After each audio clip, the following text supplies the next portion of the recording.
Own this car, Charlie said in a quiet voice. But I only drove it once. Everything about it was perfect.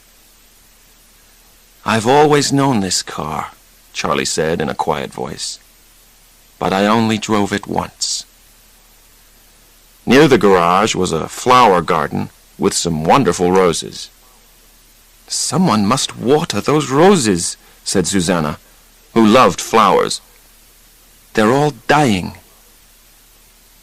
I hate those roses, Charlie said suddenly. Susanna looked at him in surprise, but Charlie was already opening the front door. Later that afternoon, Charlie and Susanna were looking round Charlie's old bedroom. You know that car in front of the garage? Charlie asked suddenly. It's beautiful. My father loved that car. The car and the roses. The Buick was his car, and I could never drive it. But one day I borrowed it to drive my friends round town. What happened? My father telephoned the police. He knew I had the car, but he telephoned the police and said, "Someone has stolen my car." The police stopped us and took us to the police station. Charlie's face was angry now. My friend's parents came for them after an hour. My father left me there for 2 days. 2 days, Susanna said. And you were only 16. Poor Charlie. But now Charlie was picking up an old coat from a box in the corner of the room. Is that yours, Charlie? Susanna asked. Charlie didn't answer. He was looking carefully at the little coat. It's like a map, he said in a strange voice. A map of my past. What are you talking about? What? Charlie looked over at Susanna and then back at the coat. Oh, I was just thinking. Susanna, when you were a child, did you have secret friends? Yes, I think everyone does. What was the name of my secret friend? Charlie asked himself. He tried to remember. Rain Man. That's it. The Rain Man. When I was frightened, I held this coat and listened to the Rain Man sing. He smiled. That was a long time ago. Susanna laughed and touched Charlie's arm. What happened to your friend? I don't know, Charlie said. I just grew up, I think. He turned the coat around in his hands for a few seconds longer. Then he threw it back into the box. Let's go and eat. Charlie Babbitt and his father's lawyer, John Mooney, met in the dining room that evening. Mr. Mooney put on his glasses and took some papers from his case. Before I read the will, he said, your father has asked me to read you a letter that he wrote to you. Is that all right? Charlie did not want to listen to his father's letter, but he did want his father's money. Of course, he said. Mooney opened an envelope and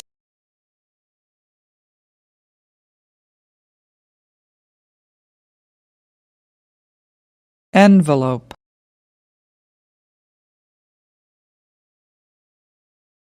took out 2 pieces of expensive paper. To my son, Charles Babbitt. Dear Charles, the lawyer began, today is my 70th birthday. I am an old man, but I well remember the day that we brought you home from the hospital. You were the perfect child. He wrote it, Charlie said, with a very small smile.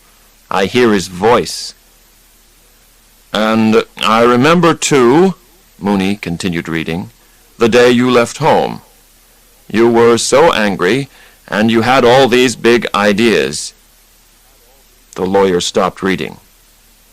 He looked up at Charlie, but there was no change in the young man's expression. Mooney did not look up from the letter again. "You did not write, or telephone, or come back into my life in any way. For all these years I have not had a son. But I want for you now what I always wanted for you. I want you to have the best life possible." John Mooney stopped reading and put the letter back into its envelope. The old lawyer seemed sad. Charlie did not say anything. He just sat there waiting for Mooney to read the will. Now Mooney picked up the will. Without looking at Charlie, he began to read. "To Charles Sanford Babbitt, I give my 1949 Buick. I also give him my roses." Charlie moved anxiously in his chair. He did not like what he was hearing.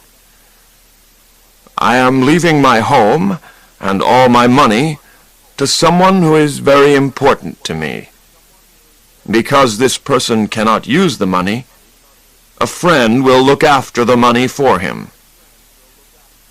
Mooney stopped reading and looked up. "I don't understand," Charlie said.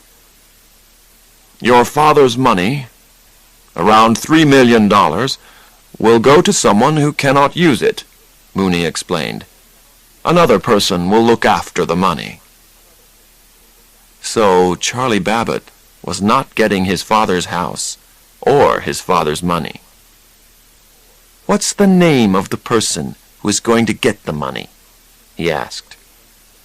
John Mooney put the will back into his bag. "The will says that I cannot tell you." Charlie was beginning to get angry.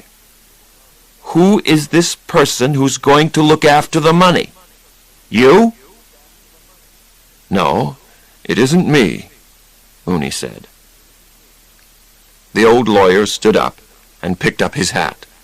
"Who is it then?" "I'm sorry, Charles," Mooney said. "I'm your father's lawyer. I can't tell you."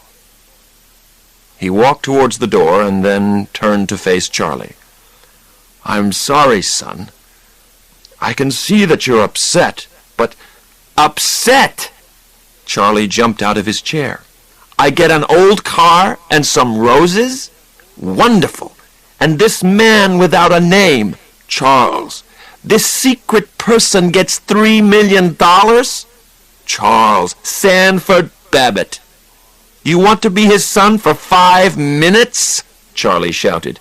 "Did you hear that letter? Were you listening?" Charlie was so angry he could not continue speaking.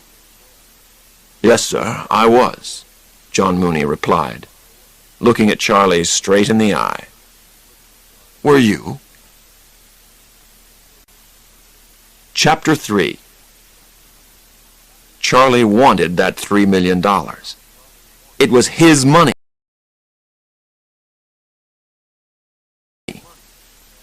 But first, he had to know who was looking after it. Next morning, he went to his father's bank and talked to a woman there. Next morning, he went to his father's bank and talked to a woman there. He smiled his beautiful smile and lied to her. 5 minutes later, he had the name and address that he needed in his pocket. Dr. Walter Bruner of Walbrook Home, Ohio. With Susanna next to him, Charlie drove the Buick out of Cincinnati. It was a hot July day, and they had the roof of the car open. On both sides of the road were the Ohio hills. "This is beautiful," Susanna said. "Where are we going?" "We're going to see a Dr. Bruner," Charlie answered. He did not say another word. 20 minutes later, Charlie slowed the car down and turned to the left. The new road was very narrow. On both sides there were big trees. "This is the place," he said. "Walbrook home." "But why have we come here, Charlie?" Susanna asked. "It's something about my father's will," Charlie said. "It won't take long." On the way up to the house, they saw a strange man. There was paint all over his face, and he was smiling like a child. They got out of the car and walked up to the front door. A nurse came out to meet them. "I'd like to see Dr. Brunner, please." The nurse took them into a comfortable waiting room. "Could you wait here, please?" The nurse left the room. Charlie jumped up and went through a door into another room. "Charlie," Susanna called, "where are you going?" She followed him into the other room, where a group of people were watching television. Others sat at tables, playing with children's games. 2 nurses in white coats sat at the back of the room. Nobody spoke. "I don't like being here, Charlie," Susanna said. "It isn't right. Let's go back to the waiting room." Dr. Brunner was a big man. He was about 56, with gray hair and a calm face. "Could you please tell me the name of the person who will get my father's money?" Charlie asked politely. "I'm sorry, I cannot tell you that." Just like Mooney. "Why is it a secret?" Charlie left his chair and went over to stand by the window. "Is this person an old girlfriend of Dad's?" From the window, Charlie could see the old Buick. Susanna was sitting in the back, enjoying the afternoon sun. A small man, carrying a bag, moved towards the car. He walked in a strange way, moving from side to side. "Mr. Babbitt, I knew your father from the time you were 2 years old," Dr. Brunner said softly. Charlie turned. "The year my mother died," he said quickly. "Yes," said Brunner. "Now, the will names me as the person to look after the money. But this hospital and I get none of that money. I am doing this for your father." Charlie was beginning to feel very angry. To calm himself, he turned back to the window. The man with the bag was now standing next to the Buick. "And you want me to just forget about the money?" "I think you have been upset," Brunner said softly, "by a man who never knew how to show love." Charlie knew that this was true. He did not know what to say. Outside, the man was taking a small notebook out of his bag. He began writing in it. "I understand how you feel," Dr. Brunner continued, "but there's nothing I can do." "I'll fight for my money, Dr. Brunner," Charlie said. Dr. Brunner got up from his chair. "I'm sure you are a fighter, Mr. Babbitt," he said. "Your father was a fighter. But I am a fighter too." Dr. Brunner walked with Charlie out through the front door. The day was getting hotter, but it was still beautiful weather. The little man with the bag was still standing by the Buick. He was writing in his notebook. Again and again he looked from the car back to the notebook. He did not look at Susanna. "Raymond," said Dr. Brunner, "go back inside." The man with the notebook was not listening. He continued writing in the notebook. Charlie walked past him and went to open the door. "Of course, this car is not white," Raymond said. He did not look up from his notebook. "This is a blue car now." Charlie looked at Raymond in surprise. He was a small man of about 40. He looked clean and tidy, with short hair and very ordinary clothes. What was a little strange was that there was no expression on his face. There was no light in his small black eyes, and no movement in his mouth. It was a face that was neither happy nor sad. Smiling, Charlie turned to Susanna. "You know," he said slowly, "this car was white. My dad painted it blue when I was very little. And, Raymond continued quickly to himself, it cost an arm and a leg." The smile left Charlie's face. "That's what my father often said. An arm and a leg. How does this man know that?" he asked. Charlie looked at the man called Raymond. Raymond looked up for a second. Then he looked at his notebook again. "You come with me, Raymond," Dr. Brunner said. "These people have to go." But Charlie was moving closer to Raymond. "Do you know this car?" he asked. A frightened expression came across Raymond's face. He looked at Dr. Brunner for help. "I don't know," he muttered.